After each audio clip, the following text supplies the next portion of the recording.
ായി ബി.ജെ.പിക്ക് ഗുണം ചെയ്യുന്ന വിമർശനങ്ങൾ നിങ്ങൾ ഉയർത്തുന്നു എന്നുള്ളതാണ് കോൺഗ്രസ് ഉന്നയിക്കുന്ന പ്രധാനപ്പെട്ട വാദം. അതിലൊന്ന് ഈ പതാക വിവാദമാണ്. ഈ ലീഗിന്റെ പതാക അത്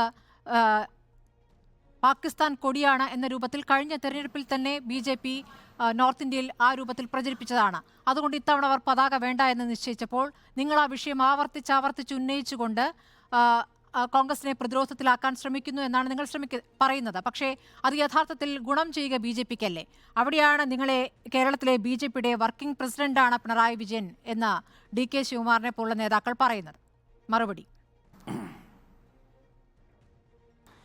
ഇവിടെ ഇവര് കോൺഗ്രസ് ആയിട്ടാണോ സംസാരിക്കുന്നത് എന്ന് എനിക്കറിയില്ല. ഈ ഒന്നര മാസക്കാലം ചോദിച്ചത് AICC അധ്യക്ഷൻ ഖാർഗെയുടെ നേതൃത്വത്തിൽ ഞാൻ ചോദിക്കാം, ഞാൻ അതിന് ഉത്തരം പറയാം. 1.5 മാസക്കാലം മുമ്പാണ് ഖാർഗെയുടെ നേതൃത്വത്തിൽ ഒരു നിവേദനം നമ്മൾ രാഷ്ട്രപതി കൊണ്ടുപോയി കൊടുത്തത്. അതിനകത്ത് പറഞ്ഞെന്താ, EDയും CBIയും ഇന്ത്യയിലെ BJP ഇതര പ്രതിപക്ഷത്തെ വേട്ടയാടുന്നു. തെരഞ്ഞെടുപ്പ് പ്രഖ്യാപിച്ചതിന് ശേഷം തെരഞ്ഞെടുപ്പ് കമ്മീഷനും ഖാർഗെയുടെ മുൻകൈയിൽ ഒരു നിവേദനം കൊണ്ടുപോയി കൊടുത്തു. ഇതേ കാര്യമാണ്.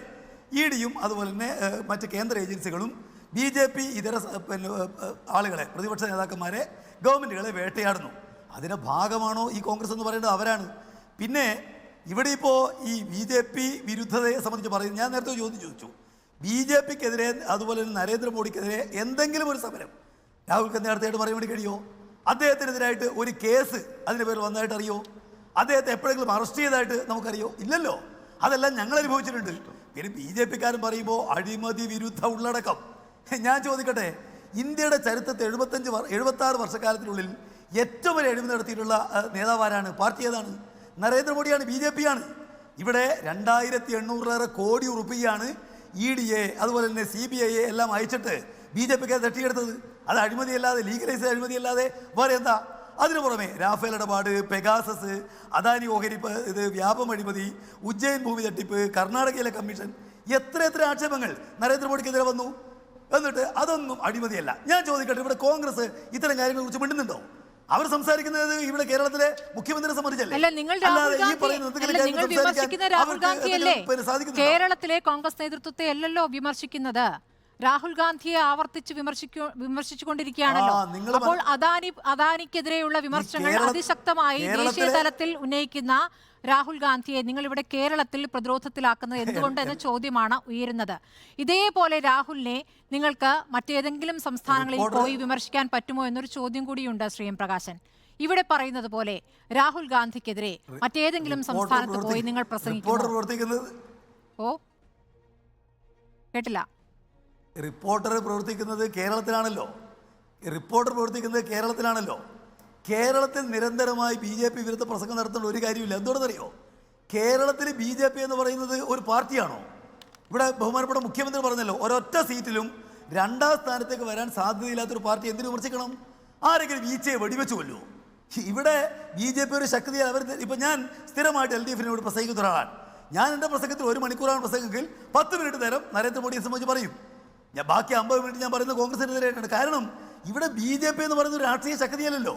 അവർ ഈ പറയുന്ന പോലെ നിരന്തരം അടക്കളിക്കേണ്ട കാര്യം എന്താ? ഇന്ത്യ രാജ്യത്ത് ഏത് സംസ്ഥാനത്ത് പോയാലും ശക്തമായ വിമർശനം അത് ഞങ്ങളുടെ നേതാവ് പിണറായി വിജയൻ അടക്കം ചെയ്യുന്നത് നരേന്ദ്രമോദിയെ സംബന്ധിച്ച് തന്നെയാണ്. ഇവിടെ ഞാൻ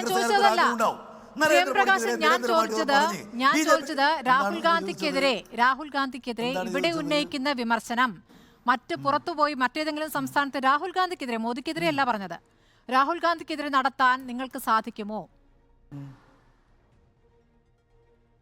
രാഹുൽ ഗാന്ധിക്കെതിരെ ഞങ്ങൾ ഒരു ശക്തിയായി നിൽക്കുന്ന സ്ഥലത്തല്ലേ ആ വിമർശനങ്ങൾ ഉന്നയിക്കണ്ടു.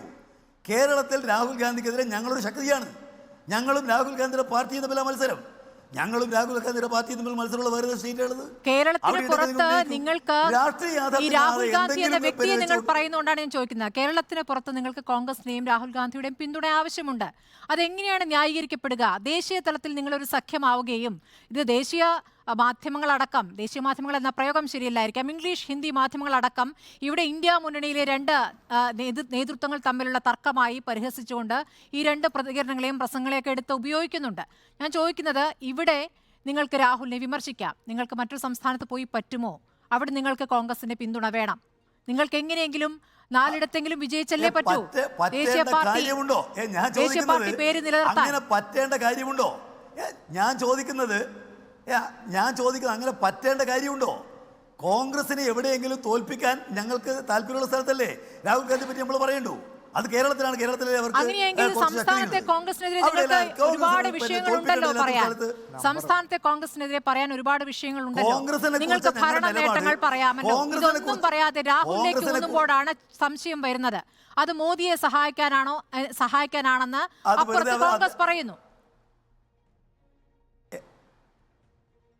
ഇവിടെ രാഹുൽ ഗാന്ധിയെ കുറിച്ചും കോൺഗ്രസിനെ കുറിച്ചും ഞങ്ങൾക്ക് ഒരുപാട് പറയാനുണ്ട്. ഇന്ത്യ സഖ്യത്തിനകത്ത് നേരിട്ട് പങ്കെടുക്കാത്തത് ആ കാരണം കൊണ്ടാണ്. കാരണം കോൺഗ്രസ് മികച്ച പാർട്ടിയാണെന്ന അഭിപ്രായം ഞങ്ങൾക്കില്ല. BJP തുടർന്ന് മിക്കവാറും എല്ലാ നയങ്ങളും കോൺഗ്രസ് ആരംഭിച്ചതാണ്. ഒരേ നാണയത്തിൻ്റെ 2 വശങ്ങളാണ് ഇവർ. പക്ഷേ അതിഭീകരമായ ദുരന്തം BJP ആണ്. ചെറിയ ദുരന്തമേ ഉള്ളൂ കോൺഗ്രസ്. അതുകൊണ്ട് വലിയ ദുരന്തത്തെ നേരിടാൻ കോൺഗ്രസിനെ ചേർക്കുന്നു. അതിൽ എന്താ തെറ്റുള്ളത്? അതുകൊണ്ട് കോൺഗ്രസിനെ എല്ലാ സ്ഥലത്തും വിമർശിക്കേണ്ട കാര്യമില്ല. ഇവിടെ കോൺഗ്രസിനാണ് പരാജയപ്പെടുത്തേണ്ടത്. അതുകൊണ്ട് അവരെ തന്നെ വിമർശിക്കുക. ഞാൻ ചോദിക്കട്ടെ, എന്തിനാണ് ഇന്ത്യ സഖ്യത്തിൻ്റെ ഭാഗമായിട്ടുള്ള പാർട്ടിയുള്ള ഒരു സംസ്ഥാനത്ത് വന്നിട്ട് അദ്ദേഹം മത്സരിക്കുന്നത്? അദ്ദേഹത്തിന് വേറെ എവിടെയും ഒരു മത്സരിക്കാൻ സ്ഥലമില്ലെന്നുള്ളതുകൊണ്ടല്ലേ? ആന മെലിഞ്ഞിട്ട് തൊഴുത്തിൽ കെട്ടുന്നുള്ളതുകൊണ്ടല്ലേ? ഇവിടെ അദ്ദേഹം പറയുന്ന അദ്ദേഹത്തിൻ്റെ വാക്കുകളൊന്നുമല്ല. അദ്ദേഹം പറയുന്നത് ആരും എഴുതി കൊടുത്തിരിക്കുന്ന വാക്കുകളാണ്. അതാണ് ഞാൻ ചോദിച്ചത്. ഖാർഗെയുടെ വാക്കാണോ ഇവിടെ രാഹുൽ ഗാന്ധി പറയുന്നത്? അല്ലല്ലോ. രാഹുൽ ഗാന്ധി പറയുന്നത് ഖാർഗെയുടെ വാക്കല്ലല്ലോ. ഇവിടെ BJPക്കെതിരെ ഉന്നയിക്കുന്ന വിമർശനങ്ങൾ എന്തേ രാഹുൽ ഗാന്ധി ഇവിടെ ഉന്നയിക്കുന്നില്ല? അദ്ദേഹം ഈ മറ്റ് സംസ്ഥാനങ്ങളെല്ലാം പോയിട്ട് ഉന്നയിക്കുന്ന വിമർശനം ഇവിടെ പറയുന്നുണ്ടോ? എന്താ പറയാത്തത്? ഇവിടെ തോൽപ്പിക്കേണ്ടത് ഞങ്ങളെയാണെന്നുള്ളതുകൊണ്ടാണ്. അതുകൊണ്ട് രാഷ്ട്രീയ കാലാവസ്ഥയെ മനസ്സിലാക്കാതെയൊന്നും രാഷ്ട്രീയ ചോദിക്കുന്നത്. താങ്കൾക്ക് ഒരു കാര്യം വ്യക്തമായി അറിയാമല്ലോ. പിണറായി വിജയനെയോ ഇവിടുത്തെ ഇടത് സർക്കാരിനെയോ രാഹുൽ ഗാന്ധി നേരത്തെ നടത്തിയ പ്രചാരണങ്ങളൊന്നും വിമർശിച്ചിരുന്നില്ല എന്നുള്ളൊരു യാഥാർത്ഥ്യമുണ്ട്. ഒരു ഘട്ടം എത്തിയപ്പോഴാണ് നിങ്ങൾ CAA വിഷയം അതിശക്തമായി ഉന്നയിച്ചുകൊണ്ട് രാഹുലിനെതിരെ, അത് പിണറായി വിജയൻ തന്നെ രാഹുലിനെതിരെ തിരിഞ്ഞുകൊണ്ട് മോദിയേക്കാൾ രാഹുലിനെ വിമർശിക്കുന്നതിലേക്ക് കടന്നത്. ഈ ഘട്ടത്തിലാണ് രാഹുലും പിണറായി വിജയനിലേക്ക് തിരിഞ്ഞത്. അപ്പോൾ ഇത് തുടങ്ങി വെച്ചത് പിണറായി വിജയനാണ് എന്ന് പറഞ്ഞാൽ അതിനെന്താണ് മറുപടി?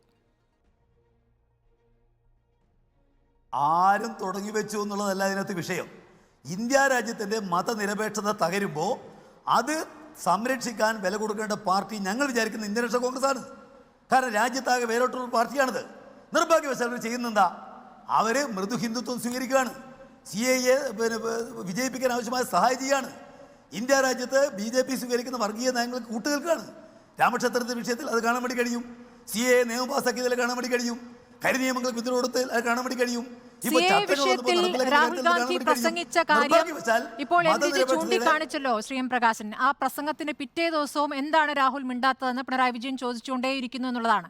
അപ്പോൾ പ്രസംഗിക്കുന്ന കാര്യം, പാർലമെന്റിൽ പറഞ്ഞിട്ടുള്ള കാര്യം, പാർലമെന്റിൽ രേഖകളിലുള്ള കാര്യം, അത് വേണമെങ്കിൽ അയച്ചു തരാമെന്ന് കോൺഗ്രസ് നേതാക്കൾ പറഞ്ഞ കാര്യം, ഇതൊക്കെ പറഞ്ഞു കഴിഞ്ഞിട്ട് വീണ്ടും ആവർത്തിക്കുന്നത് എന്തുകൊണ്ടാണ്? ഞാനൊരു കാര്യം പറയാം. പാർലമെന്റിൽ ഒരു വാക്ക് ഈ പറയുന്ന രാഹുൽ ഗാന്ധി CAAക്കെതിരെ സംസാരിച്ചിട്ടില്ല. നിങ്ങൾക്ക് എവിടെയെങ്കിലും തെളിവുണ്ടെങ്കിൽ കാണിക്കാം. 2, തെരഞ്ഞെടുപ്പാണല്ലോ ഇത്. ഇന്ത്യയിലെ ഏറ്റവും സജീവമായ വിഷയമാണ് മതനിരപേക്ഷത. CAA രാജ്യത്താകെ ചർച്ച ചെയ്യുന്നു. CAA സംബന്ധിച്ച് ഒരു വാക്ക് രാജ്യത്താകെ മതനിരപേക്ഷത പ്രസംഗിക്കുന്ന